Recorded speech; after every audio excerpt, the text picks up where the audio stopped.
Blank check with Griffin and David. Blank check with Griffin and David. Don't know what to say or to expect.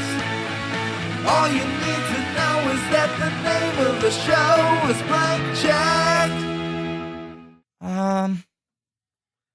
Let's podcast. Let's do it. Let's podcast. It's great. Look, you can't beat her, but you did good. Yeah. Do you have the podcast? Not yet. Not yet. Teeth clenched. Hello, everybody. My name is Griffin Newman. I am Davy Sims. Woo, 2018, baby. Davy Sims. Loosening that tie. No. I'm tightening it back up. I'm David Sims. This is a podcast called Blank Check with Griffin and David. It's a podcast about filmographies. Directors who have massive success early on in their career and are issued a series of blank checks to make whatever crazy passion projects they want. Here you go. Oh, here, a check for you. Here you are. Good, I'll sir. take any check I want. And another. Yeah. Oh, look, that check cleared. Let's see what that second check did. Boing. Boing, boing, boing. Wow. Bounce, baby. We're hashtag the two friends. Competitive advantage. No other podcasts have that going for it. And 2018 still. Wishing you no a happy competitive. No one can compete. 2018. I wish you a happy 2018. I stepped all over you there. To all our Blanksicans. Oh, oof. I don't know. That's what he does. I know it's what he does. We don't have to do everything he does. Blankadians. Yeah. We made a promise, a solemn vow on this show. Fair. Because if we've covered director, we become invested. Mm-hmm. And we can't just leave him behind. We can't just close the book. Nope. We can open the book. Yeah, we can't just stop the presses. Yeah, we can't just stop the presses. Book of Henry. I don't know. I'm sorry.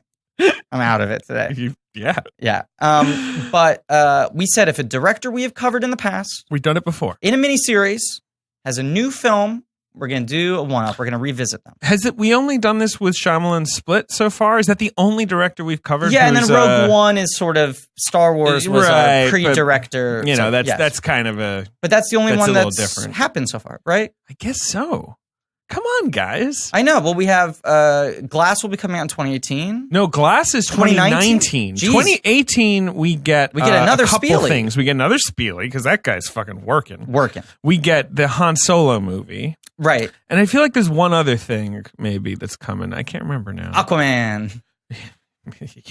Swimming towards us. Ruler of the seas. My man. Oh, my man himself. Nothing but respect for my man.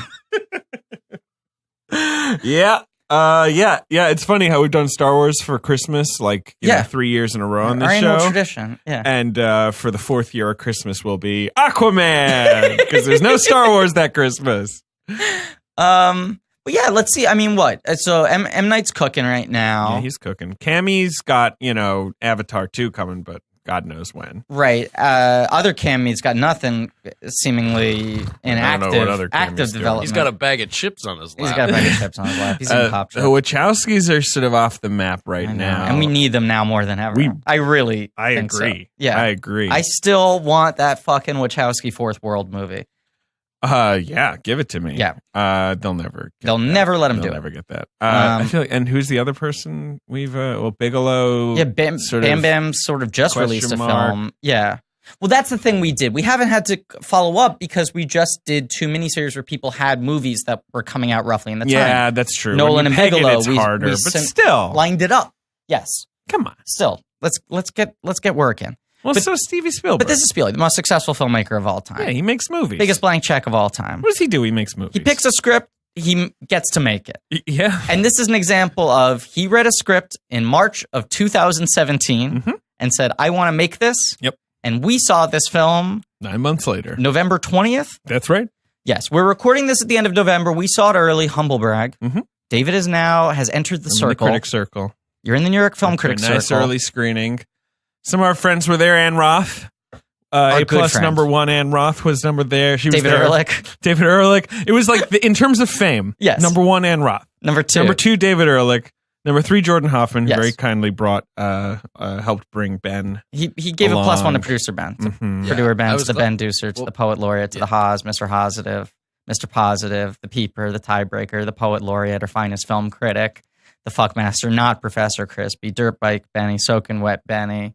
I like It's graduate to certain titles over the course of different miniseries, such as Kylo Ben, producer Ben Kenobi, Ben I Shyamalan, Ben Say Bennything, Ayla Benz with a $, War Haas, and Ben 19. Ben 19, the filmmaker. Oh, Purdue Urbane. And Purdue Urbane. right. Oh, yeah, Nolan. We don't know what he's up to either, yeah. But I said he was another guy where he Yeah, had no, I one. know. We synced You're up. Right. You're right. We synced up, baby. Baby. Anyway, so number 1, Ann Roth. Number 2, Ehrlich. Number 3, Jay Hoffs. Mhm. Number 4, I guess Meryl Streep. She's kind of on the up and up. Rob Shear, friend of the podcast, he was there. I don't know if you saw him. I didn't see Rob. Well, you were in That's the nice. bathroom. I Number ran to 5, Rob. Rob Shear. Yeah. Okay. Number 6, Odenkirk. Odenkirk was Odenkirk. there. Bob Odenkirk. Beautiful Bob Odenkirk. Yeah, he was doing 5 minutes. I don't know. God damn it. That's what he was doing. He was running up and down the Yeah, aisle. he was just. God damn it. Now, why would you want to do that? Come on. Number Beautiful Bob. 7, Tom Hanks. I'm sick of this bit. Who Yeah, else was whatever. there? I don't know. There was Matthew Reese was There was there. a Q&A with Spieley, Meryl, Tommy, Yeah. and Roth. It really is funny where it was like, Beautiful Bob Matthew did you Reese. bring it? Do you think Ann Roth just lives like near Lincoln Center? And I think Steven she lives in the Spielberg was Egyptian. like, Ann! Screen number 7. I think she lives in the Egyptian. I love... She lives in the popcorn machine. I fucking love that the Lincoln Square AMC, for those of you who don't live in New York City, This is the only theater in New York that still does it. It's that not doesn't have numerated. numbers. Each right. theater has like a theme, and the gateway for that theater, Mm. the sort of foyer, you could say, is like themed around a different culture. Yeah. I mean, to some extent. I don't know Sure. how much of an effort they made with all of them. Right. But they don't go like Theater 7 in the back to your left. You're going to be in the Egyptian. Yeah, you're in the Olympic. All right. The Aztec, Well, I'm right? pretty sure I'm in a shitty movie theater is what I mean. But okay.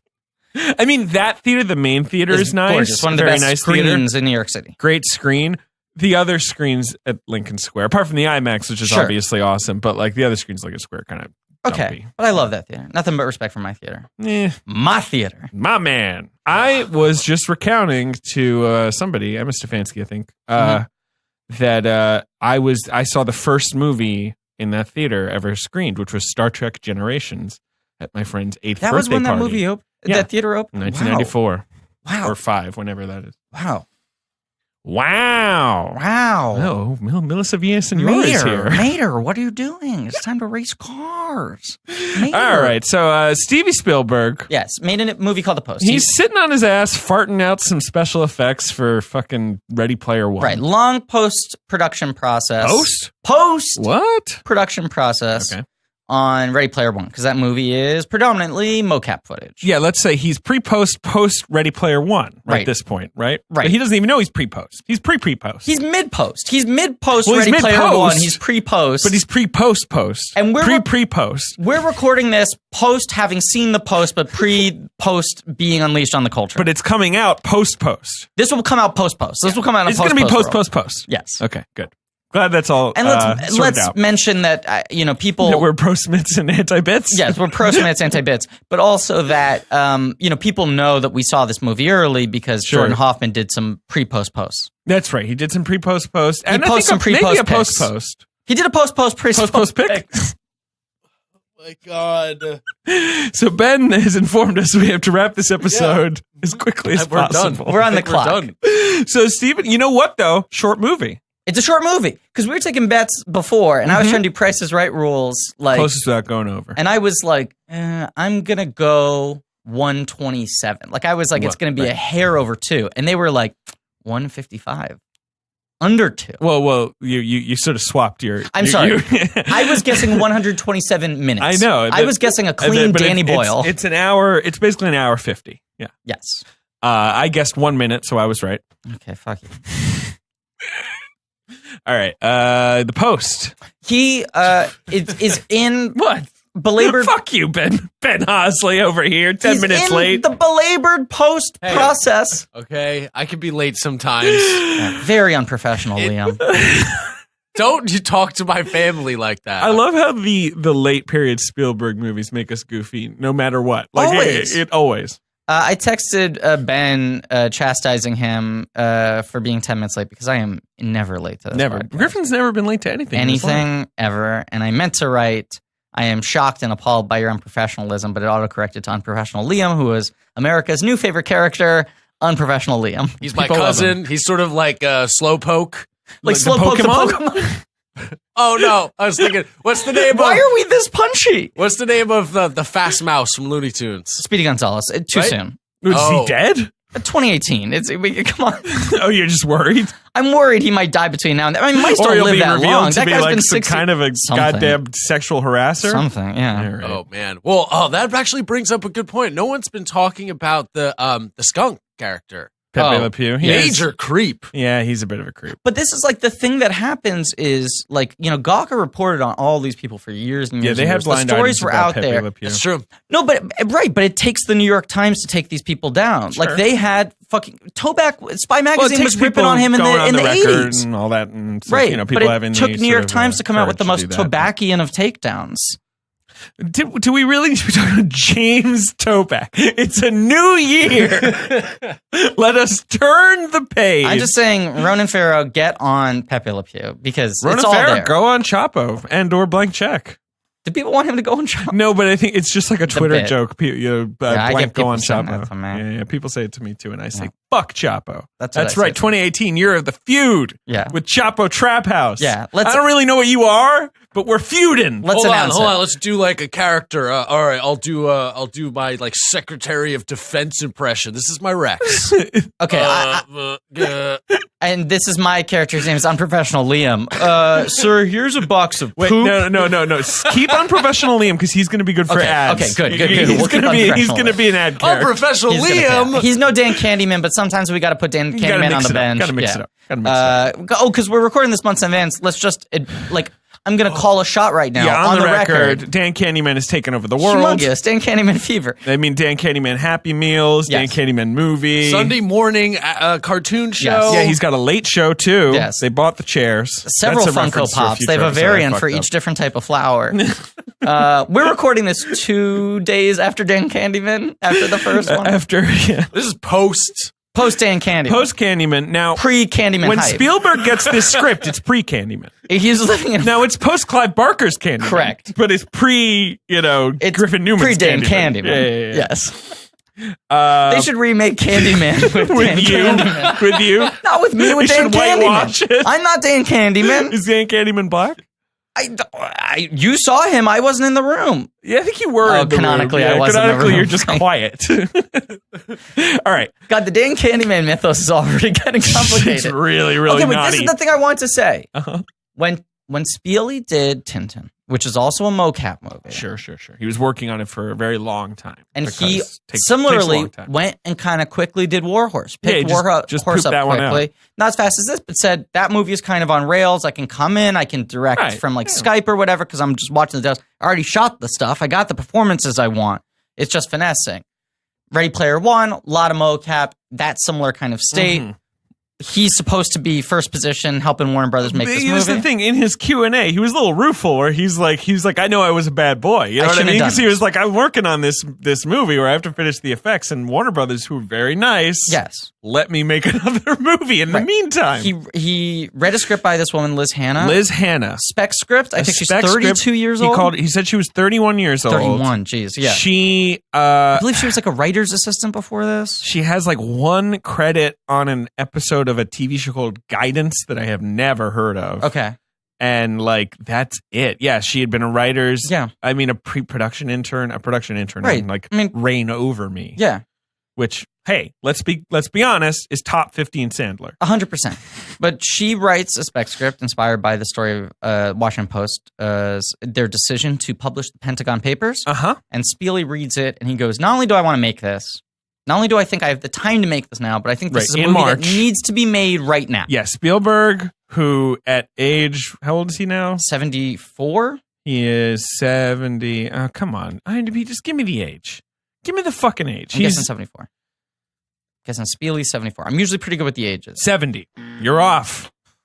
He's only 70. City miles. Exactly.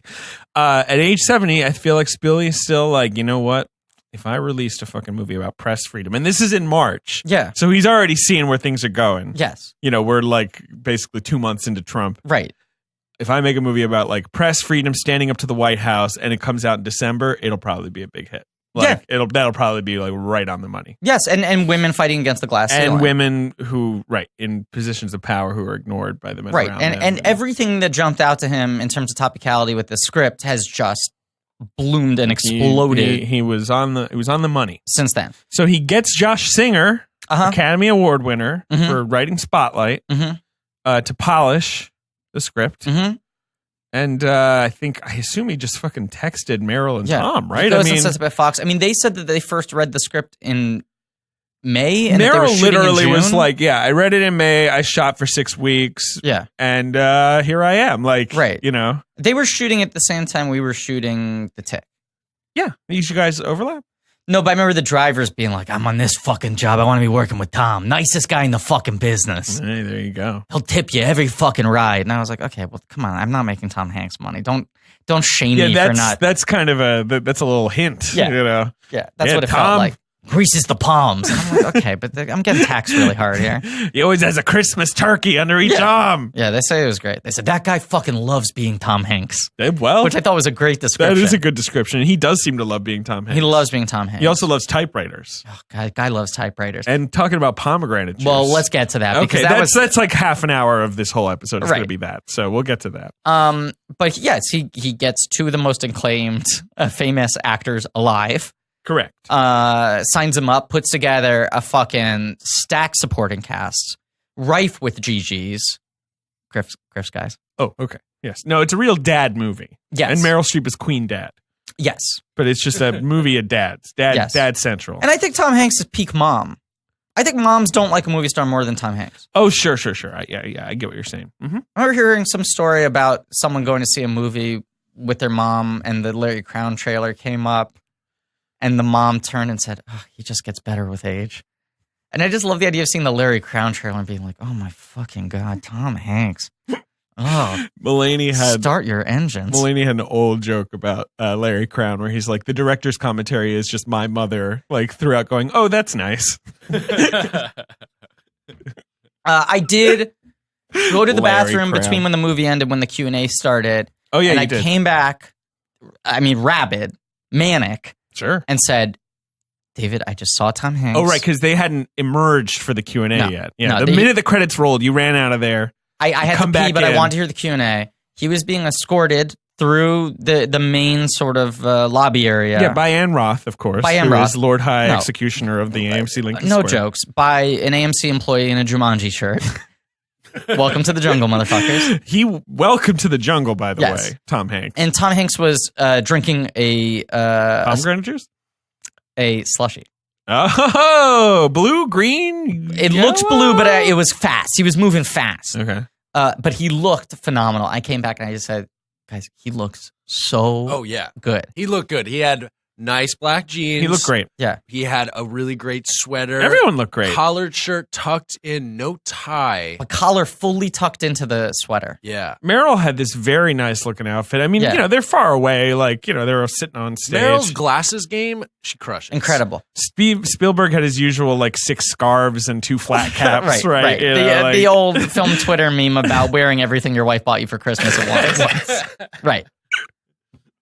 Spiely, I love him. Amy Pascal wasn't there. She was in LA. Yeah. She produced it. They got this movie up on Rails really, really fast and posted it really fast. Apparently, John Williams finished writing the score 6 days ago. Yeah, yesterday, practically. And they threw the score on and we went to the first screening. There were two screenings. By the way, finished writing the score. You mean fell asleep on his keyboard? Yes. Yeah. There's a weird section of the movie where for 20 minutes it's just. And then he accidentally hits the demo button and Venus starts playing. That was the demo on my keyboard. I'm your Venus. That. He probably just gets a perfunctory nomination for this, right? They always nominate him. They used to, but they kind of stopped. Have they dropped off? Yeah, so I feel like he won't. I mean, it's also, I don't even think it's a terrible score. I should listen to it again, but it's a very perfunctory. muted score, and for a lot of the movie there is no music. You know, Correct. a lot of the movie is very, very light on the music. So Now, we had seen a trailer for this movie. It came out fairly recently. yeah, I mean, this movie was under lock and key because like we probably saw the trailer for like a week before we saw the movie. Like I think that's maybe correct. a week and a half. Like so And the Blankies took to Reddit and said, it looks kind of perfunctory, this and that. But like my argument was fucking Bridge of Spies, like same thing. I saw that trailer. I went, this looks like fucking homework. And I sat there. I faced the bridge, and the bridge ruled me. Yeah. Standing Man. Would it help? Johnny Williams. He did get the Force Awakens Oscar nom, but that was good. That's a good score. Because I slammed that score in our first Force Awakens episode. I know, I was wrong as shit. I think that's from some fucking strong themes in that one. He did get nominated for The Book Thief in 2013. Yeah, that's what I'm saying. That's like a Williams that kind nom, of but shit. that's 4 years ago. So I mean, but like that was pretty. That was something. The Book Thief. But I was going like, okay, they probably made it look like a really kind of boilerplate dad movie, and instead it's going to be like a very rousing Bridge of Spies dad movie. But this movie was very different than what I expected to be cinematically. Yeah. Because cinematically, this movie is closer to, like, in terms of his technical style, sure, I would argue is closer to Munich than anything else he's done. Certainly in look. And he's sort of emulating the 70s political thrillers. Those grays. It's very handheld, which Spielberg movies rarely are. It's sort of long handheld shots with a lot of urgency. Mm-hmm. It's like a very fast moving camera. Like there are these sequences where they're going around the newsroom and it feels like someone's getting a fucking workout. You're right. It's not quite as stately as say Bridge of Spies or Lincoln. But it's also not like Danny Boyle flashy where he's like showing you the shot Anthony inside Dodd the camel mantle pack with like a fucking camera on his backpack, like running around. But it's a very urgent movie. Yeah. And it's a very like vital movie. It's not stodgy at all. It's short. It's snappy. It is pretty snappy. I would say not stodgy, but it has a sort of a careful approach in its first half hour where it's kind of like a lot of scenes of like Kay Graham at a party, or Bradley having lunch with her. It's it's very muted emotionally. It's not a big outburst movie. It's about people doing their jobs. Oh, but then when the outbursts come, and there's a moment in this that we will get to that I think is one of the most intelligent underplayings of a scene I have ever seen. For sure, it's like stunning. We were like aghast. It led to applause in the audience because it was just like, oh, how do you have the confidence to so deftly play against all the natural inclinations of making this into an Oscar moment? Which this movie avoids all the big rousing like Oscar catharsis, monologue, triumph. Mm-hmm. Like it's just a movie about people like doing the work. Just like that, and that's why it does. It's a process movie, much like Bridge of Spies and Lincoln and Spotlight, and which is the thing this is going to get compared to a lot. Right, it's a good movie. But Spotlight even has the big fucking Ruffalo monologue, which for me is the moment that movie swings too big. I think that monologue is fine, but I get why people don't like it. Yeah. I just know so many journalists who behave that way, so it always rang really true for me. Like journalists think they're that important. Like, and sometimes they are, Yeah. But anyway, but yes, people don't like that scene. That's like is that my daughter in their scene of Spotlight? Right. Yeah. They knew. Yes. Sorry. But it's interesting because, like, okay, we're recording this at the end of November. Ben's getting ordering some seamless. I gotta get lunch. All right. Okay. I look over to see how much I blew the mics out. He's fucking getting a poke bowl or something. Are you getting a poke bowl? Think about it. Maybe ramen. I don't know. Yeah, who knows? Who fucking knows? Anyway, so this movie's about a ramen chef played by Tom Hanks. Yes. That would be cool. Spielberg, about like profession. Ramen dramedy, a ramedy. Ooh, that's a new genre. A rom-dram?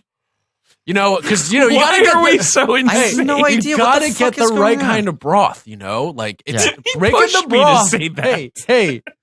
Ben is forcibly shoving. He shoved me to tell me that you've got to get the right kind of broth, which wasn't something I was really going to dispute. We recorded an episode late last night, and we were totally fine. We were really locked in. We had guests who we didn't know very well, so I think we were trying to be like professional. But we hit it off with them, and I think it was a really good episode. They slotted right in. That's coming. You'll hear that in a few weeks. But and then today we're just like maniacs. The pose. And this film, could legitimately threaten, like certainly feels like a film that could win Best Picture. Like this feels like one of the big movies of 2017. You were hotter on this movie than I was. You came out with a capital G great.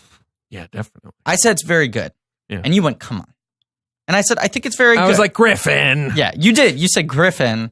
And a lot of our friends, Ehrlich, Hoffman, were like, that's capital G great. Mm-hmm. So I was a little more muted on it. I think, Ben, you were closer to me. We were both like, really good, solid flick. I thought it was awesome. Yeah. Yeah. Uh-huh. But I mean, here's the thing. Like, we're recording this now at the end of November. The Right. movie It's only doesn't been a come couple out days, in a sure. limited release Wait, until... are we recording this at the end of November? We're recording Oh this my at the end of God, November. He's a fucking troll over here. Are you going to push me about broth again? Gotta get a good Go broth. on, Chapo. Bone broth, baby. Ben, go on, ramen, whatever. I don't care. Nope. Come on. finish Ramo it. Trap House.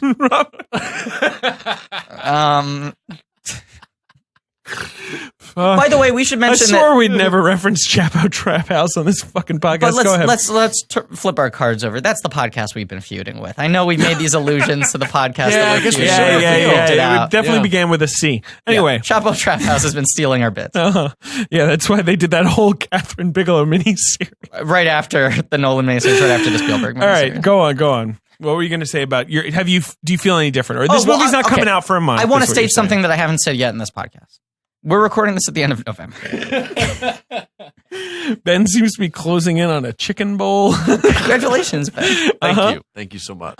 This movie doesn't even come out limited release until a month from now. Until the 22nd, I believe. Right. Yes. And it's going to go wide after we come out. I think it's going wide on like January 12th. Right, like the Something second like week that. of January, Yeah. and then the Oscar nominations will come out around then. It's the end of January, I would imagine. Right. Maybe first week of Feb because it's the Oscars are I first think week usually of in the March. January 20s, the early 20s. You know, we got the Olympics. Oscars are usually now end of February. Oh, no, because the Olympics it's have going pushed to be March into now. first weekend of March. So then maybe the nominations will be early Feb this Yeah. year. But the point is, we're recording this with no context as to how this movie is going to play, but also this is a movie whose power could be greatly affected by the events of the world.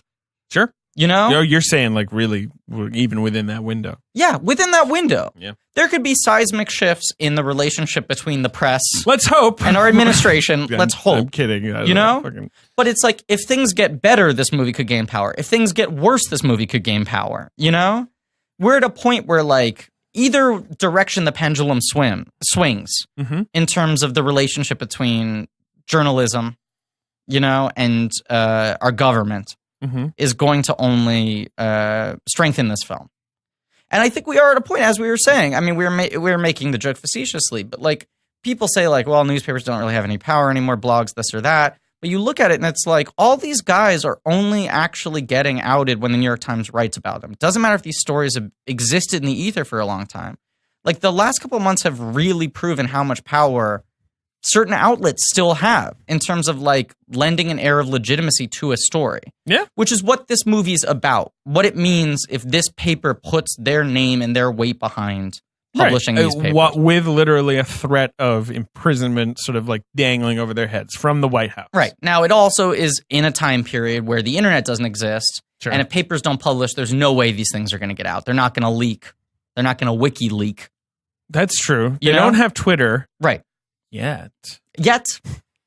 But they're the only guard in between, Sure. you know, the powers that be Bulwark, and the one people. might call them. Yes. So this movie starts in now. It does. Fucking CCR starts playing, and I was like, I got a little worried from the get-go. yeah, I know. At least it wasn't Fortunate Son. I forget what I know. song it is, but still, I was like, Manners and a man, a man, manners and a man, a man. What's that song called? it's called Matthew Reese Paints His Face. Yes. But you hear like helicopters. Sure, it's just And you're just like, oh, fuck. Is he whiffing on this? a little bit. Like immediately. For a second, you're like, Yes. fuck. But then you remember, it's Steven Spielberg. Every movie he makes has too much paprika right at the beginning and right at the end. Yes, correct. Yeah.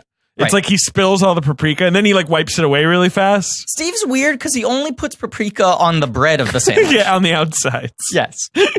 It's a little dip. And yeah, so like if you looked at the top of the sandwich, you'd be like, fuck, this is going to be a nightmare. And then you Right. get in and the meat is perfectly seasoned. Delicious vegetables, farm Great fresh. pastrami and Yes. vegetables. Yes. The classic sandwich. Yes. A nice slice of Gruyere. So Yeah, you got Nam, you got Ellsberg, Danny Ellsberg, our bud, Daniel Ellsberg. Played by a very haunted-looking Matthew Rhys. He's fucking excels at haunted.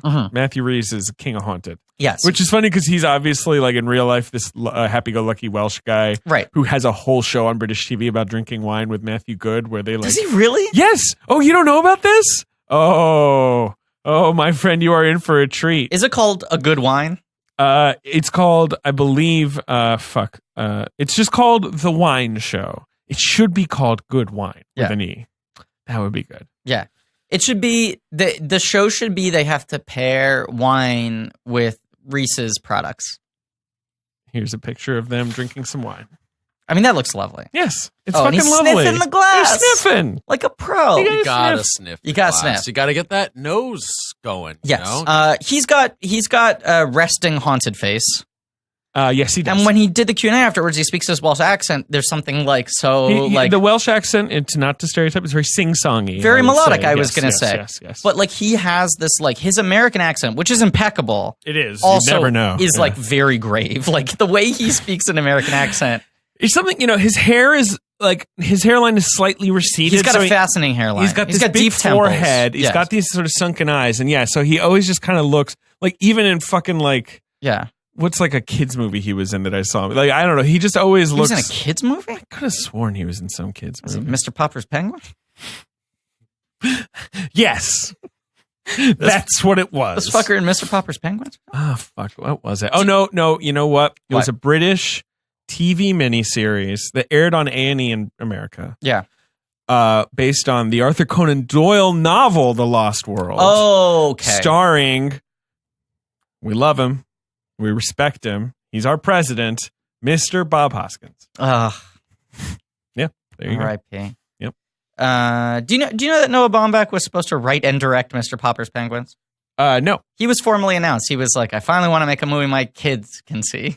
And then they were like, what the fuck is this script? Yeah, what I can't imagine what he submitted. Because, I mean... Stiller was supposed to do it. Stiller signed on. The children's book, I assume, is pretty light on detail, so he can kind of go wherever he wanted with it, right? Apparently his movie is mostly about sports management. That sounds terrible. Yeah, but Stiller was supposed to do it, and Stiller was like... Thing, I make fun of Baumbach for every... Like, he just announced his new movie. It's like ScarJo and Ben Stiller maybe, or Adam Driver's in it. And like the plot synopsis is like a family struggles with a divorce. Yeah. And it's like, great, fine. That's what you should do. That's what you do. Movies about divorce. Yeah. That is what you do. Right. It doesn't track as well when a man is divorcing a penguin. Let alone many penguins. And fighting over like the, house in Poughkeepsie or whatever. Yes. All right. Anyway, so we start out in Haunted Matthew Rhys. 33 minutes in. We are 1 minute into the movie. Yeah. We have like an hour until we're literally going to be pushed out of the studio. We have process from the get-go because we have this sort of scene of Ellsberg helping conduct this study for the Rand Corporation in Vietnam. He reports to Bob McNamara, who was the Secretary of the fucking defense at the time, played by a delicious Bruce Greenwood. A+ Bruce Greenwood, who is soon going to play every single member of the Kennedy cabinet because he already fucking played Kennedy. Like he's got it. He's played both. I think JFK he's played Bobby and Bobby. I think he's played Bobby and Kennedy. I think he played JFK in something. He played JFK in 13 Days. Right. I think he played Bobby in something. Like he's got that patrician look. Yes. Let me see. I'm just gonna talk about a guy who, by the way, is aging well. Like Bruce Greenwood at 61 has never looked better. Like you can imagine like 25-year-old Bruce Greenwood is like, oh, all these heartthrobs better looking than me. I'm never going to get the leading man parts. And like Bruce Greenwood has become like a surprise sex symbol. Sure. He's aged better than most actors of his generation. I guess. No, he's only ever played Jack Kennedy. But, he should play Bobby Kennedy. He's getting old, so I guess it's hard. And he was the president in Kingsman, the movie we talk about every episode, Kingsman, the Golden Circle. Exactly. I'd love to see him play C. Douglas Dillon, the Secretary of the Treasury. Sure, Haldeman. Yeah. Oh, well, that's Nixon. But yes. Okay, I'll go right. All right, anyway. We see him. He summons Ellsberg. Sure. And he's like, what's this? Come on, give it to me straight. Yeah. How's it going in Vietnam? And he's like... No, I think he has a great line where he sort of stands there and, you can tell like a lot rests on what he says. Yeah.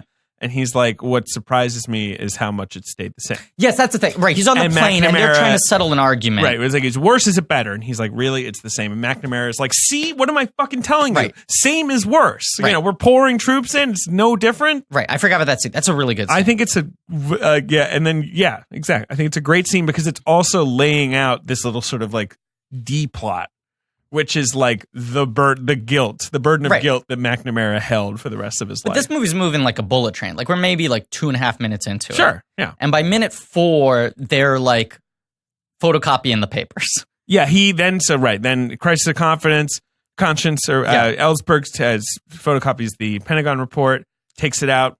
Sneaks it out. They cut off the top secret. Hey. They photocopy it. But like this is like... He's shooting this stuff the same way he's shooting the Vietnam stuff at the beginning. Sure. Like this movie is just very forceful. Yeah. You know? Yeah. Really, really elegant, unshowy, but like every moment's fucking cinematic. There are some of the most cinematic, like the scene that's closest to an action sequence in this movie is Bob Odenkirk struggling to find the loose change to make a phone call on a payphone. The change is on the payphone and he like knocks it all off. Yeah. Oh, it's so good. And he shoots it like it's the fucking parallax view. I know, he's like right. practically on like a swivel. Right. Oh, it's so good. Okay, so we're like, yes. All right, fine. So cut to Kay Graham, Meryl Streep, playing Katharine Graham, publisher of the Washington Post. They're taking the company public. Heiress to the family. Sure, yeah. To the daughter of the Graham scion, I forget his name, who had left the paper to her husband, even though she was Philip Graham's daughter. Well, harumph, a woman cannot run the paper. So he leaves it to her husband. Her husband was this famous sort of Washington player who killed himself and obviously suffered from depression. So but that's all in the past. But they're hobnobbers. They're friends with the Kennedys. They're friends with McNamara. The Johnsons, friends with McNamara. So she has an interesting relationship because she is very close with all the people they're ostensibly supposed to be writing about. Yes. And so, but they're going public to get some solvency for their little paper. Right. The movie even doesn't hit it hard enough how little the Post was. It was just like a local paper. I mean, they hit it pretty hard, I guess. Yes. But Meryl Streep pointed out in the Q&A that they don't mention it. There were like other Washington papers. Right. There were like 6 other papers. Like and they were no one thinks of that anymore, that they were like. But she's got her buddy Fritz, who's played by the great Tracy Letts. He's so good. And she's like got her like bullet points of the speech she wants to give. Yes. Oh, because that's what we see first is her practicing the speech in her office. Yes. And saying like, is this forceful enough, this and that, before they go into the meeting where she's making the case for going public and what their asking price, their initial offering is going to be and all that sort of stuff. And they get in there and immediately she's just being dismissed by everyone just by their fucking eyes, before anyone says anything. I think he hits the hammer on the head, the nail on the head. He also hits the hammer. Yeah. Sure. Over and over, but I love all those shots of her sort of swamped by men. Yes. Just a sea of old white guys. Yeah, old gray men. And because she was, again, this movie doesn't note this, but she was the first ever female CEO of a Fortune 500 company. It's crazy. Which is crazy. Yeah. Because we're now in 1971. Mm-hmm. And but I love that early scene. And like Meryl said at the Q&A how she read her autobiography, and I think her autobiography is a lot about how timid she was. Mm-hmm. Like she reflects on her own timidity. Right. Like until she'd been at the Post for a few years. Tracy Letts steps up and starts saying her bullet points because he can tell that she's too sort of nervous at the moment. Yeah. Helps her out. They share a kind, warm look. And it's clear that this guy is sort of the one guy that has her back in this upper echelon in these boardrooms. But still, he has to do, this sort of assertion for her. Yes. And but I love the way Meryl plays it, where it's like, there's not resentment per se, but it is sort of like a sad fact, I guess, of how she has to exist in the public space. Right, but she's a blue blood and she's all about legitimacy, and her whole stance is improve quality, improve profits. Yeah, her whole stance is right. It's good to pour money into good reporting because that'll boost the papers. Which is a hard sale. She's just saying we have to get as intelligent and respectable as possible, and that will pay us back later. They sign off on going public. Begrudgingly. That means the banks have this window where something crazy happens, they can pull out of the deal. Yes. That's all laid out there. Cut to Ben Bradley, right? Yes. Yeah. Because the time span of this movie is about a week. Yeah. Yeah, it's pretty tight. I mean, the bulk of the movie takes place over like 12 hours. It's great. Yeah. Because again, like I didn't know anything going in. Obviously, we had seen the trailer, but even the trailer's really vague. Yes. And I was like, is this going to be like a Watergate epic type thing where it like sort of starts with the Pentagon Papers and it goes to the Watergate? Because it's about the Washington Post.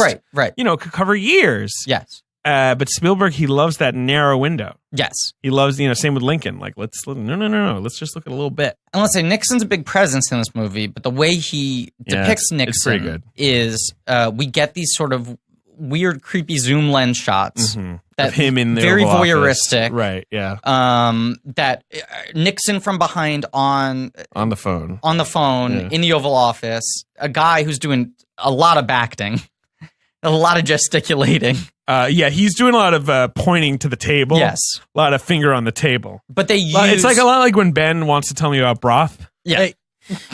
Another full force shove from Ben Hosley.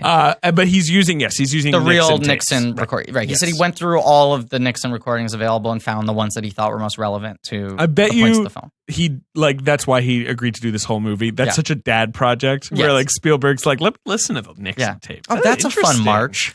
Because he comes up. Spielberg emerges in the post-Nixon era, like right around then. Yeah. I'm sure it was very formative to him as a stoned teenager or whatever the fuck he was in 1971. Yes. But he was like 25, I think. Yeah, he was like 4 years away from making Jaws. He made Jaws when he was like 26. It was ridiculous. Right. But he was already like directing like fucking Night Gallery episodes. Yeah, he was already like directing like the final performance of fucking like. It was who is it? What's it? Mommy Dearest. Joan Crawford. Is that Joan who Crawford. it is? Yeah, he directed a Night Gallery episode. It's a Night Gallery, right. That was her last screen appearance ever, and you see the picture where he's like grasping her hands and like bowing to her, and he's like 18. Tom Hanks also noted slightly creepily that he was there on the last day of Kate Graham's life, where he was like, "Yeah, I met her in Idaho, and then she died." Yeah, she got in a car and she died 6 hours later. And I was like, "Okay, Tom, you trying to absolve yourself?" Yeah. So like, I met her, and then later, I wasn't there, and I was with other people. Okay, yeah. Did you serve her dinner as well? Did anyone check that? Anyway, Ben Bradley. Yes. Played by Tom Hanks. Tommy Boy. What'd you do? And it's a line from Tommy Boy. David, at the moment, we see Tom Hanks in sort of like a boys' club kind of room. That's his introduction. I know. Yeah. Smoking a cigar. His introduction is their lunch, his lunch with Kate Graham, right. And as Meryl pointed out in the Q&A, we're on a first-name basis with Meryl because we saw her do a Q&A. She's Meryl, baby. As Meryl pointed out in the Q&A, she thought that was a really telling scene that she has to treat him like a superior, even though she is his superior. She's the boss. And she has to meet him at his place and his grounds. Yeah, because they're talking about the Nixon, Richard Nixon's daughter got married at the White House. How are we going to cover this? How are we going to cover this? They banned this reporter you have who is kind of mean about the Nixons, so that's why it's happening. She's sort of like gently trying to be like, it's the style section. Couldn't we get someone else? And eventually he's like, don't put your finger in my eye, Kate. He sort of shuts her down with this like kind of snappy line. And rather than push back, she kind of is like, okay, no, I know, and tries to sidetrack her, At the moment, such a good scene. Yeah. The shot where we see Tom Hanks sitting at this table, smoking the cigar, waiting for Kay to arrive. Yeah. David tapped me on the shoulder and went, "That's Tom Hanks." Yeah. Great bit by me. That's Chappie. But God, I mean, I've said it before. I'll say it again. This fits into the Tom Hanks, like my favorite era of Tom Hanks, which is just men who are good at their job. Yes, for sure. I mean, Ben Bradley is a little more of it's a different variation. More of a garrulous guy than say your Mr. Bridge of Spies, but still, or Sully. Right, because Ben Bradley has more of an ego and he has the reputation he wants to maintain. He wants to be a tough newspaper man. If Ben Bradley landed a plane on the Hudson, like he would be like, check that fucking shit out that I just did. You know, he'd be into it. Right. He wouldn't be like Sully where he's like, everyone off the plane. Yes.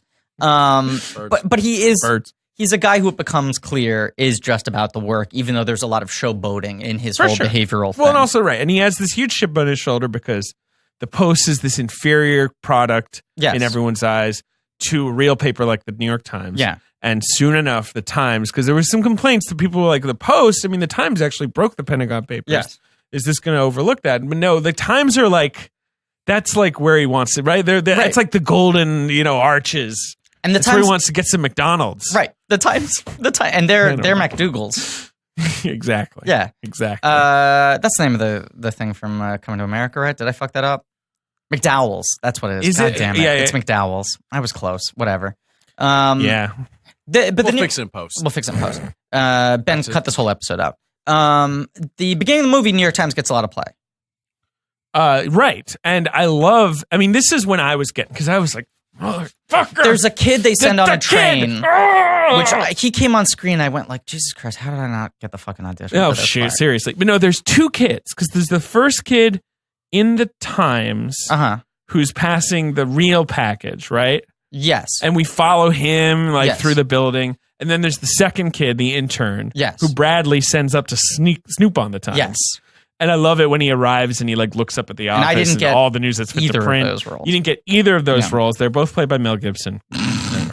No, they're both played by Griffin Newman types. Yeah, they are. Let's call it as we see it. Look, your quote's too high for that role now. I also was filming too much at that time. I had negative free time. That's true.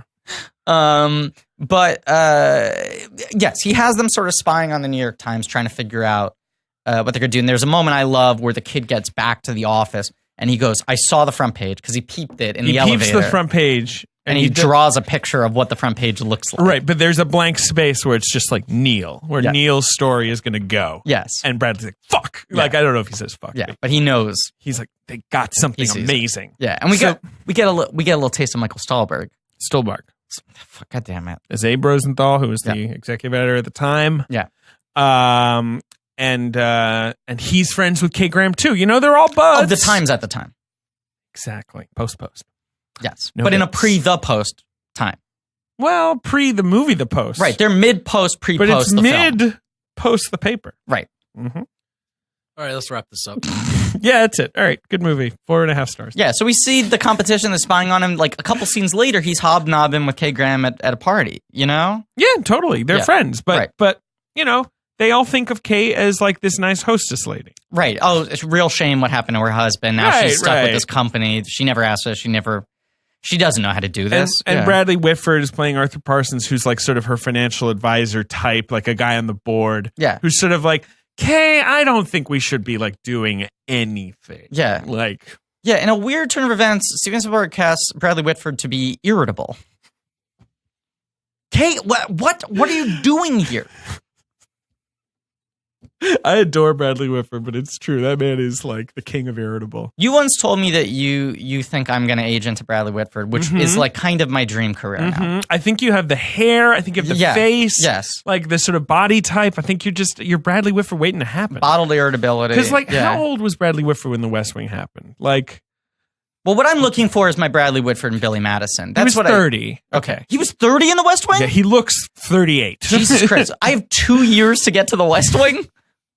Sorry. Jesus fucking Christ. I just love how he's the hottie in The West Wing, even though Sam Seaborn is Rob Lowe, I guess, is the real hottie. But like, He's 30 in The West Wing? born in 1959, 69, 79, 80. Oh no, Thank you. I did the math wrong. He was 40. Yeah, thank you. Okay, there we go. So All right. he's like 30 something in Billy Madison. Yes, he's like 33 or 4. I got 5 years to get to Billy Yeah, Madison. Okay, cool. This movie has a stacked supporting cast, and I went into it being like, there's got to be some supporting nominee in this film. I don't think so. I don't think so Odenkirk either. is the biggest, and even he, I think, is a little too small. Because it's the Meryl show. This is the it's Meryl also, show. in a way I respect, even Hanks is like, it's a very unshowy character. No, he's deferring to her. Right. He's got a voice that he's Right. doing, and he swears a little, but like, no. Everyone's just doing really solid work in this movie, but it's not a movie that serves up big Oscar moments. Hers is the arc. Yes. And everyone else is sort of, right, these like little guys. Right, and as we've said, the artistry of Meryl Streep's performance in this is that she plays against all the Oscar performance instincts that anyone else would have. She knows what she's doing. She knows what she's doing. It'd be I'll insane say for her this. to win a 4th Oscar, but I don't think she does. should I don't have think she won does. her 3rd Oscar for this, not the fucking Iron Lady. Interesting. I hate the Iron Lady. I do too. I think she won the Iron Lady Oscar for how good. Devil Wears Prada. No, well, yeah, but also the her Margaret Thatcher, I think is whatever. I think all the older senile dementia stuff is very well done. She's fine in the From movie. an acting I hate standpoint, the movie. that movie sucks. There's no way she should have won. She beat Viola Davis. It was like close to like one What's of the one worst I wanted decisions her they to ever win? made. Oh, I think she should have won for adaptation. I think that's like She's the awesome unheralded in that. Meryl performance. Yeah, But whatever. Who won for that? Catherine Zeta-Jones. yeah. Fine. I thought Meryl was going to win that year. I remember I had my chips on Meryl because she won the Globe. She did. Catherine Zeta-Jones won. Catherine Zeta-Jones won. Whatever. Anyway, movie keeps on trucking. Yeah, trucks away. Right. Early on, because they had announced the cast and both David Cross and Bob Odenkirk were in it. And I was like, if fucking Spielberg has Bob and David and he doesn't put them in the same scene, I'm going to like flip my lid. And then early in the movie, like the first time we go to the office of the Post, you hear Cross's voice. It's a distinctive voice. Right. It's a hurried sort of like Yeah, he's yelling at Charlene. handheld shot I going think. through the office. Sorry. Right. And it was ironic. Yeah. They didn't get it. He was doing a bit. Sorry. Jesus fucking Christ. Bob Odenkirk. Sorry. David Cross with a really good comb over wig. Great. He looks amazing. Yeah. I think he's wearing a fake nose. You're telling me that's his real nose, in which case, what happened? I think baby? that's the aging process, baby. Oh. It's that monologue I don't want to get old. Wahlberg gives in The Happening. Remember where he's talking to the kid who's so good looking and he goes, but the thing is, when you get older, every year your nose and your ears get better. I think about that monologue a lot. Okay. He's like, so if you have perfect features at 17, you're going to be worse off at 24 than someone who hasn't grown to their face yet. Right. Odenkirk's got fucking Cross has a big nose, but Odenkirk walks into an office. Why am I fucking doing this? Cross walks into an office right next to Odenkirk, and we get a two shot of the two of them. And Ben and I high fived, and I was really happy. Right. Odenkirk crosses Cross to get into a post office. Pre-post. Yeah. There's a cross, Mhm, there's a cross. but not a double cross, a single cross by No, cross. but what we do learn is Bob. that the Times has the fucking Pentagon Papers. Okay, let's Right. move it along. So they have the Pentagon Papers, and Bradley's mad about it. Yes. So he There you wants. go. He's sniffing. He's sniffing. He's got nothing. He goes to Kay, though. Yes. Lets her know his intent. He lets her know his intent, but he's also like, you're friends with Bob McNamara. Yeah. He commissioned this study. Number one, like, I feel like both he and Kay throughout this movie are kind of wrestling with, like, we're the press. Like, we're the Fourth Estate. Like, we're supposed to be the people who sort of examine the shit that's happening. Uh-huh. Like, this Vietnam War has been going on for 10 plus years. Yeah. And with no sign of progress. Sure. And like, what have we been doing? Like, not calling these people who we're close to out on this. You know, Yes. what have we been doing being so cozy with them? And he's saying to her, like, Bob McNamara is fucking embarrassed right now, and you got to call him out. And she's like, well, I would never. Bob's He's a friend. Yeah.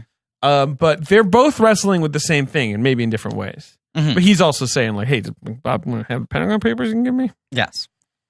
Where's the movie go next after this? Well, it basically, like, it picks up Odenkirk's character, who is oh right, Paul Badakian or Yeah. Badakian, I forget how you say his name. Very famous journalist. Right. He knows a guy who Yeah, he he's thinks sniffing. might have leaked it. He has an idea, like Ellsberg, this guy at the Rand Corporation who he worked with, who was always a bit of long hair, yeah, a bit of a hippie. yes, So he starts sniffing at that. And I guess meanwhile, you just sort of have Bradley and Kay Graham going at it, right? Like, right. But then we also have a hippie girl played by Sasha Spielberg. I mean, what a name.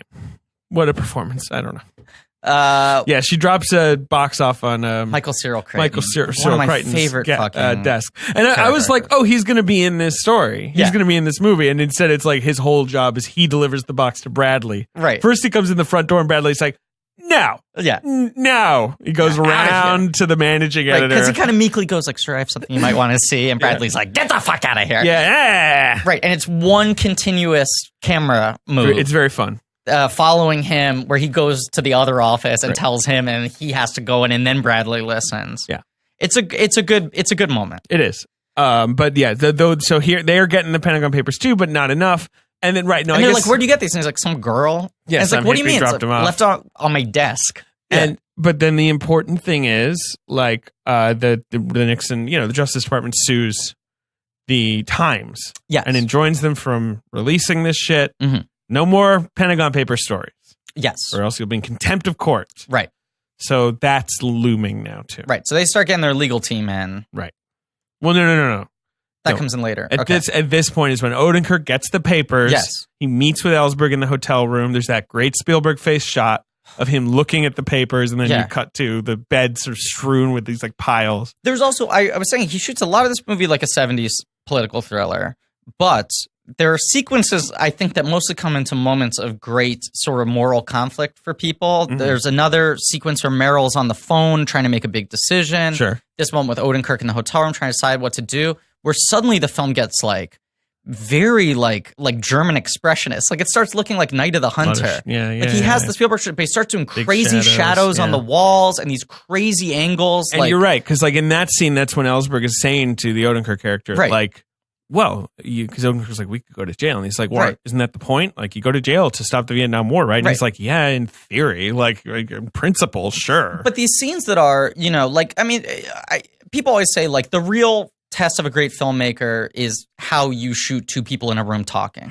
Like, anyone can shoot the fancy stuff and the exciting stuff and make it exciting. Mm-hmm. But if you know how to make that stuff cinematic with not an abundance of style or flash for the sake of style or flash, you know? Right. But, like, he finds these moments that are just, like, people in a room having pretty low-energy conversations. Right. But finds a way to shoot it so you get the sense of the looming threat of, like, this is a decision that's going to define the rest of my life. Yeah. What I say in the next 2 minutes could change the state of this country, could change whether or not I spend the rest of my life as a free man Right.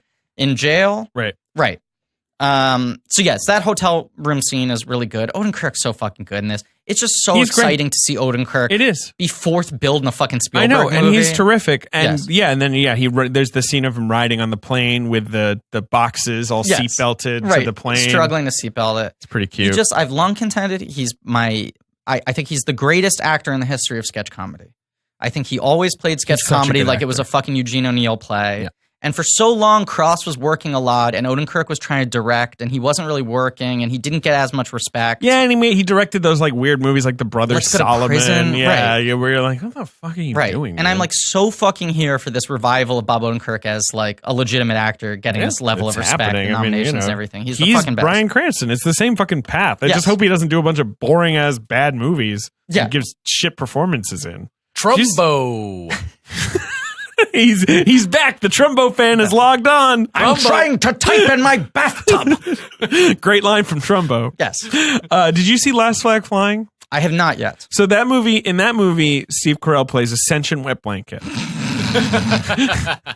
And Lawrence Fishburne, who's good, both of them I think are pretty Yeah. good. Yeah. Like plays like a guy who's like, well, I'm a pastor now and I'm a good family man. And, you know, someone goes like, eh, and he's like, hey, fuck you. You know, like Yeah. he's all bottled up, right? Bryan Cranston is playing the Jack Nicholson character. Right. It's one of, I think it's an incredibly embarrassing performance. Even from the trailer, it looked embarrassing to me. You're just like, what movie do you think you're in? One, because this is a muted AF. Yes. And this is a low key movie. Sure. And I guess he's thinking like, well, I'm the energy, but like, it's all wrong. It's terrible. Linklater tried to make that movie right after School of Rock when he had some heat. Right. Yeah. With Nicholson. With Nicholson and Quaid and a Otis. pre-Star Whackers, off the grid Quaid. And Otis Young had died at that point, but he was going to have Morgan Freeman play the part. Yeah. And I just like fucking wish he had made that movie. Like maybe it wouldn't have been better than this film. Right. Maybe this book just has less juice to it than Last I Detail think it does. But no, but I There think would have been power from having But the if three it was guys. a real sequel to The Last Right. Detail, it would make more sense because Yes. instead it's not. So they're alluding to events that are not quite like The Last Detail from their Yes, past. right. And you're kind of trying to figure out what you're like, right, it's not The Last Detail, but they're like, it was crazy what we got up to. And I'm like, what did you get up to? And they Also, don't tell you. Like Carell and Cranston are like pretty much the same age. Yeah, sure. In Yeah. Last Detail, the generational shift between like Quaid's like a kid in that, you know? And that's kind of how they're playing it in this movie too, is that Carell is the younger person. right. It's fucking. But like Cranston's too old. It's too young to be playing that character. No, I know. Yeah. Carell is just a good actor but he gets so stuck in his ruts, like when he's doing Yes. stuff like and same with Battle of the Sexes, where it's like he has one mode for that character. I think he's kind of solid in that movie. I just think that movie should be less focused on him. Mm. I think that performance would work best if it were sidelined a little more. Okay, all right. I think that movie should be a Billie Jean biopic with occasional appearances from Bobby Riggs, and instead it's like 60-40. That's cool. Anyway, Sorry, I realized we've been on this yes, and we're getting kicked out of the studio in half an hour. 32 minutes. Well, you got 45. Oh, okay. Vroom. But what happens? Honestly, we're almost done. Yeah, I don't know. Kind of. Yeah. I mean, he gets the papers. He's got the papers. That's when you have the scene you were remembering where she's, he goes to Kate. There's this sort of recurring joke that he keeps showing up at her like a lovely Washington mansion. She's having a party, giving a speech. She's always having parties and giving speeches.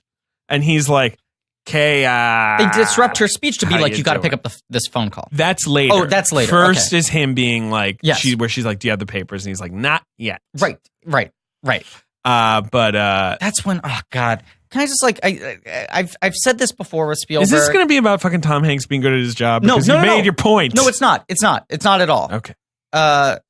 There is a moment, it might be this scene, because there are a couple scenes that are similar of Tom Hanks barging in. They later make a joke, they call it out in the movie and say like, what, do you have a key? Like, how do you keep on coming in here? Sure. I think he says you should give me a key. Yes, something like right. that. Yeah. But Alison Brie plays Meryl Streep's daughter, Kay Graham's daughter. Yeah. And I think one of these scenes, he comes in when she's just sort of having family time with her daughter and her grandchildren. And they have a talk in front of the sort of big picture window doors to her backyard patio area. Uh-huh. And it's a 2-shot. The whole conversation's in a 2-shot with Alison Brie in the background, still in focus. 3 kids running around the table playing. Good call. And you're just watching Alison Brie watch their body language talking. Alison Brie's good in this movie. Very good in this. Yeah. Clearly trying to figure out, knowing that something's happening. Mm-hmm. And Spielberg just keeps it fucking there. And I just looked at it and I was like, this is a fucking movie. This is a movie where you have like an immaculately dressed period like setting, like 3 fucking pro actors playing out good dialogue and an unbroken take with so many interesting physical dynamics happening, right. Yeah. And there's so many things like that where like Spielberg, when he says, I want to make this movie, A, he gets top of the line people in all the crafts, but B, he gets the budget to make it properly. Team. Yes. And you look at this movie and it's like he's got fucking wide exterior shots where they've dressed everything to look so era appropriate. And so many period films you see today, it's like clearly they're like, we're going to have to shoot this tight because we can only afford also remember, like it was 2 feet of dressing. No, you're all right. I'm cutting you off. But I just love that shit. Yeah. But like, you're right. In 9 months, they made a fucking movie that has like those printing press scenes. Right. Like all these like nice elaborate and you sets. see like a full block. Like they go around a corner. You're like, they had to get that many cars. They shot it in New York a lot too. Yeah, they mostly shot it in New York. And upstate, they said a little bit. I think Buffalo as well. White Plains. White Plains. I think it was White Plains, yes. Is where they shot the Office stuff. Mm-hmm. So The Post is a film by Steven Spielberg. Came out a couple weeks ago. Yes, I mean, Hanks and Streep have this series of conversations about his intention, why he thinks it's important. Sure, but like she knows it's this mix of him being like, we have to defy this concept that the newspapers can't print this shit just because the government says so.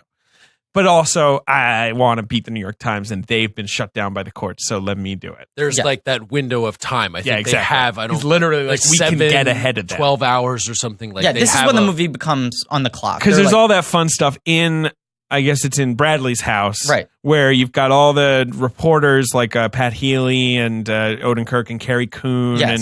Like they're all like they've spread the papers everywhere and they're all like his trying to figure out how they're going to get. Yeah. His daughter's making a bits. fucking. That's a classic Spielberg bit. Yeah. I mean, maybe he read that in some book somewhere, but I love that. That's a moment too. I love when Odenkirk pulls up in the taxi cab with the box and is just like, "Get my briefcase, get my briefcase." Like it's like a baby that he's like rushing to the hospital. You know? Yeah. Like he's just running up the stairs with this box because they know the time is of the essence. Yep. From the moment they open the box, they're like, we would have to go to press in 8 hours. We have 8 hours to comb through this, find our story, get the story ready to hand it over to the press to get it out in time for tomorrow morning. Right. And then there's all these questions like the Times had months with this. Right. They could clear out redact anything that really was a threat to national security. Blah, blah, blah. Also, the 2 lawyers played ably by a full-faced Jesse Plemons. And a gaunt Zach Woods. A not full-faced Zach Woods. Zachy Woods. A great comedy team. They're like pressuring Odenkirk where they're like, is your source the same source as the Times? Because then we're in the lawsuit. Right. Right.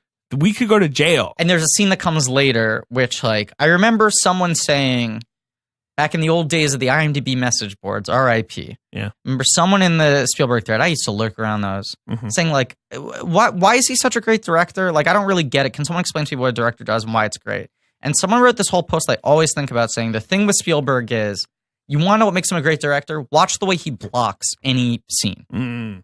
You know, he is so good at figuring out the physical movement. Blocking and shots and stuff. Look at this. He's a fucking good director. No, he is. I know. But there's the scene, I know I'm skipping ahead a little bit. Talking about mise en scène next. Yeah. Where Jesse Mise en Plemons... place or mise en scène? Jesse Plemons comes to Bob Odenkirk in the office and explains to him the stakes if this is indeed the same source. Yeah. And Bob Odenkirk cannot reveal his source. Right. But he goes, what are the odds? And he goes... And he's right on Odenkirk's face, yeah. What Spielberg keeps doing, there are very few cuts in this, he keeps on rearranging them because they're moving around into a series of different two shots. Right. Yeah. Staggered, who's in front, who's in He's back. become this fucking, what is this, semi-autician over here? What is this, 2018 Griffin with the fucking blocking? But it's like you look at him and it's like he knows how to get a scene, make it pop, give it some juice, and do it in the fewest number of cuts possible. Keep the two actors in frame. That's always been his reputation. Is like he's the guy who like will walk in and be like, okay, I think I want this camera here, right, and like decide that shit so fast compared to like most normal directors. And with the actors, if you're on this end of the table for this line, but then you cross over, but it's simultaneously. That was always like even when he was fucking directing Joan Crawford, it was always like the legend of Spielberg that he like knew his way around a set in this sort of like magical way. And Jaws is like a masterclass of that. I mean, that's the thing everyone says is like he's the first guy who feels like he is fluent in cinema. Like he didn't have to learn cinematic language. That's just somehow like a second language for him that he just speaks of understanding. Good for him. They published the Pentagon Papers. Hey, come on. They have a series of conversations, and you have Streep, you have Fitz, you have Whitford, you have all these people arguing the different reasons why they shouldn't do it. I guess it's they finally have the papers. They're going to publish it, and so now it's right. That's when she gets. That's when she gets pulled out of the speech she's giving, where it's like you have to make the final call. Do we do this or not? Right. And everyone's on the phone. Like Whitford's on the phone in her house. Letts is on the phone in Bradley's house. And I'm going to do another Spielberg stroke off here, but there's a thing I love. She's talking to like 2 or 3 people. It's a conference call, right? Yeah, well, 4 people. There's at least 4 people on the phone. Right, but in different rooms. He does this thing where he cuts with her turning her head. Yeah. When she's talking to different people on the phone, as if she's in a conversation looking at different people. Yeah. To give it more like pop. It just feels so tense, and it's building up to this big moment where you're like waiting for her to give the big Oscar speech about why they need to take a stand. And it's so tight on Meryl's face, and then she just goes, let's do it. Let's go for it. Let's do it. I think we should do it. This is after Letts has said, I wouldn't do it. You know, the guy who usually sort of speaks for her. Right. And let's do it. Let's do it. And then she sort of like gathers this momentum as she goes. And that's what I'm going to say. And I'm going to sleep now. Good night. It's yes. And the audience bursts out into applause. It's the most deft underplaying I've ever seen. We're all waiting for her to do something to be like, I say good day to you, sir, to Bradley Whitford or whatever. Right.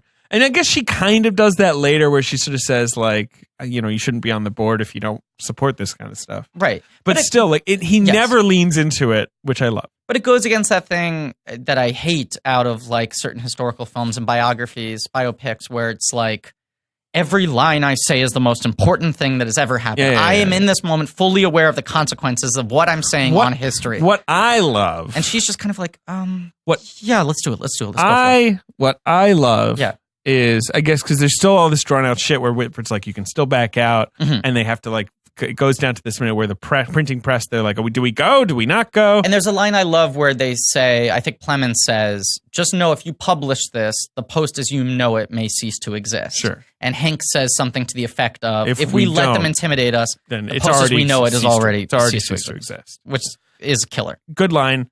He finally, they get the go ahead. The press starts working, and like there's this shot of Odenkirk at his desk, and the desk is shaking because the press is beneath them. Yes, jowls are moving, which is a real anecdote. And it's literally like moving the fucking earth. Yes, the news. And as Hanks pointed out, big fan of typewriters. He's like, my biggest takeaway from this movie is how fucking difficult it was to print a newspaper in those days because you see them having to lay out all the different blocks, and it's like, Oh, there's another moment. We saw this in a screening with a lot of critics and journalists, right? True. And there was a moment where they drop the piece on the desk of the copywriter, the copy editor. Oh, God. I fucking love that. And it's so funny. Literally, they hand it to the copywriter. His first thing is he crosses out the lead. Right. It's so funny. And they say you have 30 minutes. Yeah, and he's the like, audience okay. applauded, which that will not get applause in most theaters. It's him immediately cutting the lead, which everyone, like, he's just like, no, too flowery. You know, like, you could just tell. He's like, nope. You have 30 minutes. And just one fell swoop,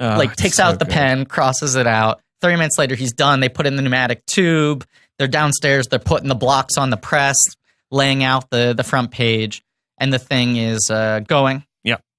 There's another Meryl moment she has with a similar underplaying that I'm trying there's to that remember thing where she tells Whitford to fuck off. Yes. But I'm trying to remember if there's anything else. I mean, there is. She's the best, and I love her. Sarah Paulson gets her one moment where she has the speech where she kind of explains to Tom Hanks. Right. And then, of course, Streep has that moment with Alison Brie where she's remembering her right after her husband's suicide when Alison Brie wrote her this little note to read to the board. Yeah. Which is very well acted. It's more of like a classic Meryl, like, you know, where she's sort of like monologuing at nobody and she has to... does a lot of that, a lot of sighing, wistful middle distance amazing looks, sighs, holding the glasses in her hand. Holding the glasses, they go on, they go off. She does some amazing glasses work in this movie. She does, because she has glasses, but she doesn't wear them for a lot of the film. But if you just want to watch an actor working well with props, she's got a move she keeps on doing where she holds one of the arms of her glasses and twirls it in her fingers when she's like deliberating on a big decision. Right. And it's fucking ace.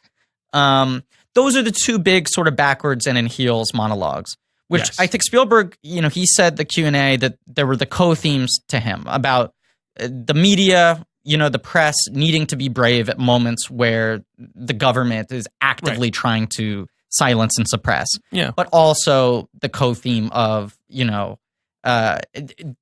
amount of silent, invisible struggle that a woman in any industry has to go through. Right.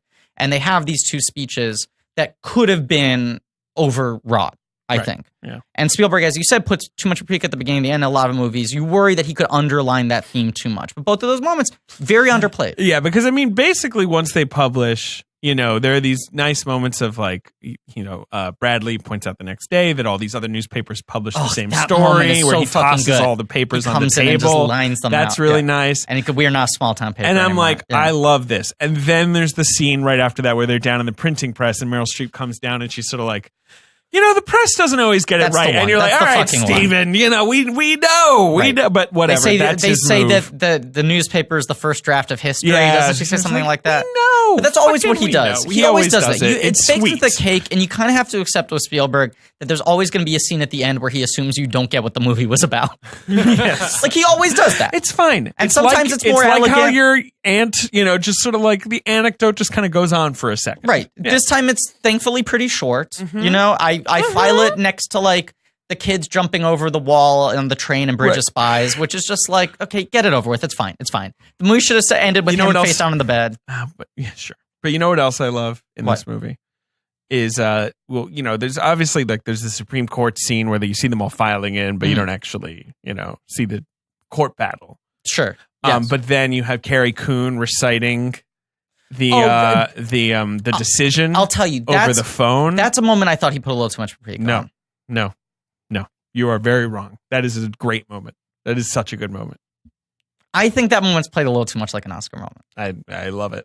I think it's great to get those words in there. They're so important. I agree. Much more than her then being like, the press is an important institution. Yeah, yes, the more vague. I think it's important to get those words in there. Yeah. I think it's fine to have Carrie Coon's character be emotionally affected by the words. I think she plays it as if she's making the grand statement of the film. No. And I think she's a phenomenal actor. She's the best. She's so good. She's obviously power couple with Tracy Letts. Carrie Coon. Really? Wait, you don't know that? No. Yeah, they're married. They've been married for years. I don't know anything. There was someone else I found out the other day I didn't know, like two actors I didn't realize had been married for like fucking 30 years. Yeah, Tracy Coon, Carrie Coon, Tracy Letts. Tracy Coon and Carrie Letts. Oh, you know what's one I just found out about recently? Tell me. Winnie Holzman and Paul Dooley? Yeah. That's weird, right? That's a weird one. Hey, man, Paul Dooley. Hey, Get him on a Spielberg. He can get it. You ask me, Paul. Do you know how old Paul Dooley is? 68. I believe he's 91. That was way I off. looked him up recently. He's cracked 90. He's 89. Okay. He's He's cracked 89. 90. When's his birthday? Good call. February. So, hey, in a couple months, happy birthday, Paul. February what? 22nd. I want him to have the same birthday as me. No, I'm sorry. Winnie Holzman is younger. Yes. She's like 63. She's more what I thought Paul Dooley was. I guess I'm thinking like Paul Dooley circa ER, circa 1994. Paul Dooley's also a guy who looked 63 when he was 21. Like he has Judd Hirsch face. That's true. He's a Wilford Brimley. Right. Yeah. So that's the movie. It ends with the two of them walking off hand in hand with the press running behind them, right? Well, and also there is that moment, and this is another Paprika moment. I rode the home train with Jeez. David Ehrlich and his wife Elisa, who's the best, and we were talking about that moment of Meryl walking out of the Supreme Court. And Michael Stuhlbarg, who is giving the time statement on the decision, and she just like navigates her way around, and she's like, "I think we've said all we need to say," and just walks through a sea of women, all women, where she, and they're all kind of looking at her, And I was like, that was cheesy, and Elisa was like, I loved that. Oh, there's that really good moment too, where she shows up and she doesn't know which room she should be in the courthouse, and there's a girl who's like a clerk. Yes, which apparently was a scene that Spielberg expanded. It was like the lines. Day of. Right. Yeah, that scene's pretty cute. I like it. Hank said, he was like, I just love a movie like this where everyone gets a moment. And I do love movies like that where that was a everyone good way for him to put feels like a character. Like, no one feels perfunctory just to, prop up another person, to alley-oop, But she sort of gives the speech of being like, look, I know I'm working for the other side, but I hope you fucking cream them in there. Yeah. Yeah, the movie ends with the two of them sort of walking off, right? I love this movie. No. This movie ends with a break-in at the Watergate. Oh, right. But they also... setting up the sequel. They make a crazy amount of money. The stock does really well, right? Yeah, Isn't there a scene where they're popping champagne? Sure, yeah. I mean, the banks never pulled out, obviously. You know, what they fear does not come to pass. Because Spielberg said that he was worried about having to recreate the same Washington Post offices from All the President's Men. But then he realized, so iconic. Right, that they had shittier moved offices. That office they didn't have the cash flow until after this story. Right, and then you get another tricky Dick Nixon conversation with him saying, where he's like, the Post can't do anything. Oh, yes, whacking day. Right, they will never report on us ever again. Mm-hmm. And then you see Oliver Stone should direct my biopic. That's what's crazy. This movie ends on a nuts cliffhanger. Because you see a guard, and he's at this building. I think it's called the Water Grate, the home of the Atlantic magazine and website. Really? Yeah, that's where their offices are. I've been to the Watergate many times. He's at the Watergate, and he sees the door taped open. Right, and we zoom out. Outside, cut to exterior. So what do you think happens next? People, the Watergate. Well, there were some guys with flashlights. Yeah, G. Gordon Liddy going through files. Yes. The Watergate's coming next, and of course, when you're watching it, you're realizing of course, Spielberg didn't want to make the Watergate movie about the Post. That movie already got made. Do we try to predict the box office? I don't think we can predict. No, because it's impossible. But this is what I want to do. What do you think this movie is going to do? Final total domestic? Because this is a movie I think could go any direction. Yeah, I actually have no idea because a Bridge of Spies total, which was, I think Bridge of Spies' total was 72. Yeah, 72. Okay. Seems perfectly plausible to me, but if this movie gets more Oscar traction, which I think it might, I see it more. And also that Christmas, the cannibalization that you have at the box office for the next 2 months. Right. I think it could easily make it to 130, 140. But I could also see it lowballing at 50. I could see it playing like Munich and not totally connecting because it is pretty muted. No, I don't think so. This movie is more star driven and like the Munich was, and it's more feel good. Munich is a feel bad movie. Sure. Yeah, I mean it just is. My guess, Munich ended up at fucking 40, right? Yeah. I mean, but remember, Munich literally ends with Eric Bana being like, "Was that whole movie pointless?" And Jeffrey Rush is like, Maybe. You're a good guy. Yeah. 47 Munich ended on. Okay. I think this probably ends up making around 70, I think it's just 80. good to note that we totally whiffed on our box office predictions for Justice League. Jesus Christ. We were way off. I mean, so was the studio, to be clear. Yeah. I mean, we were basically going off the studio estimates, and the studio was like, yeah, Justice League will make 115, Wonder will make 15. Instead, it was basically like, take that 15 off of Justice League, put it on Wonder. We lowballed the Star. We overshot the second weekend of Murder on the Orient Express. We got everything wrong. Oh, boy. Look, we're not always right. No, we're often wrong. Let's see. Coming out the same weekend that the Post goes wide. Uh-huh. 1 second. Because I want to see if there's like some dumb horror movie. Jan 12th. We've got Woman in Black 3. The Woman back in Black. I remember you and I going to see some movie and they played the trailer for Woman in Black 2 Yeah. that said it was coming out January 1st, and you were like, geez, they cannot wait to get that thing out. They are wasting no time pushing that thing onto the public. Radcliffe was he wasn't even in that one, right? Yeah. No, I think Sam Claflin maybe. Sure. I don't know, whatever. No, unfortunately, it's going to have some competition because here's your January 12th, my friend. Okay. The Commuter, which looks like a fucking delight. Looks so fucking good. Liam Neeson, he's on a train. There's some business he's got to take care of, and that business is punching. We saw the trailer when we went to see Justice League, and Tessa Claire Hirsch turned to me and was like, is this Taken on a train? I was like, yeah, pretty much. And she was like, no, I mean, is it literally Taken 4, but this time he's on a train? No, it's The Commuter. And it's directed by Call It Sarah, way better than fucking Megaton or whatever. Oh, yeah, it's like Megaton. You could say the train is under siege. Ounce. Yes. It looks very under siege. It looks very nonstop. Do you think they go into dark territory at any point? I believe they do. Oh, yeah? I hope. Are they serving broth on the train? We'll find out. Yeah. Ben, okay, for the listener at home, Ben just leaned into David, and David kissed him on the forehead. Ben was looking for some kind of love. I didn't know what else to do, really. I could have rubbed his head, I guess. We've also got Proud Mary. Sweet. Oh, which is going to be huge, I think. Quite possibly, although January 12th gives me pause that it's like abominable, so I hope it's good. I think they're trying to replicate Hidden Figures. Yeah. Which went wide that weekend, and that's going to be like... Hidden Figures was a nice movie that everybody could agree was nice. It was the sequel to Larry Crown. Your mom says, oh, that's nice. Proud Mary, she's like killing people. I think Taraji is trying to carve out January to be her month. I'm all for it. And my dad... Most importantly... My dad emailed me after the Proud Mary trailer came out and said, this is the best trailer I've seen in 15 years. My dad is so pumped for Proud Mary. Good for you. Hey, shout out, Peter. Most excited for? Paddington 2. P2, baby.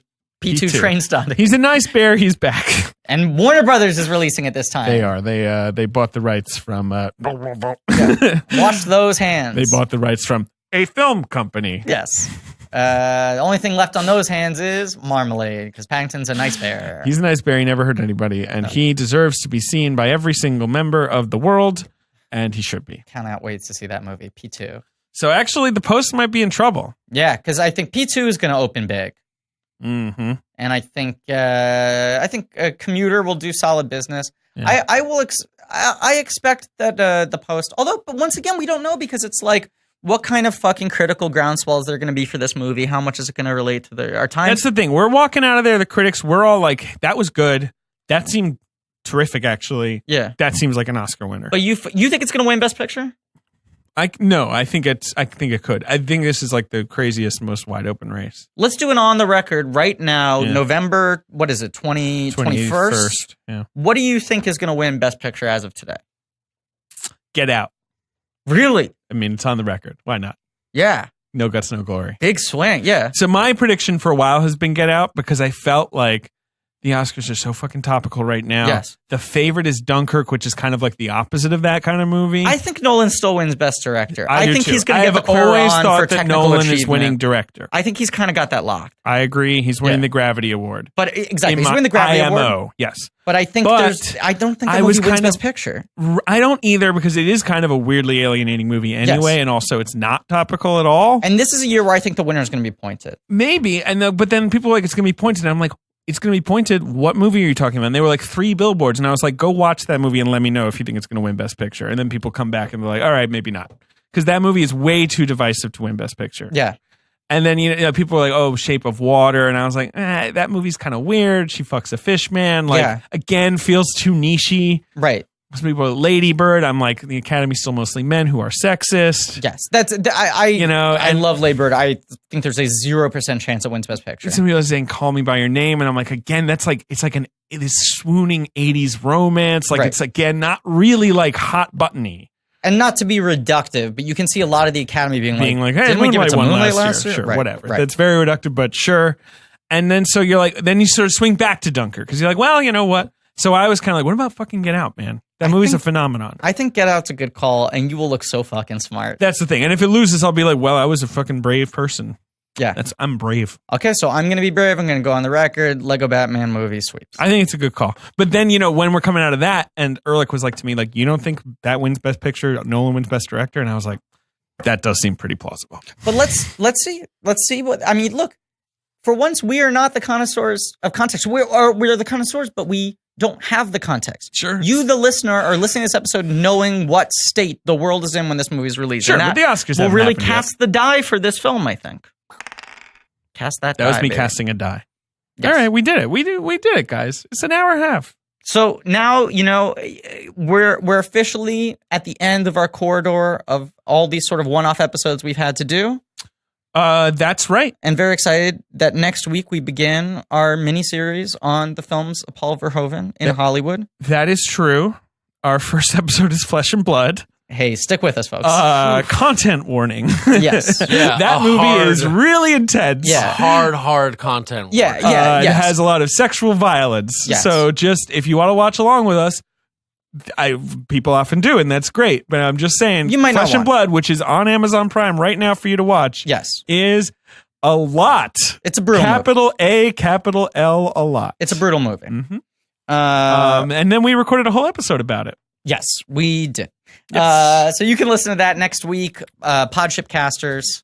We announced this already, right? We're just previewing it. Next week is Flesh and Blood. Got RoboCop coming up.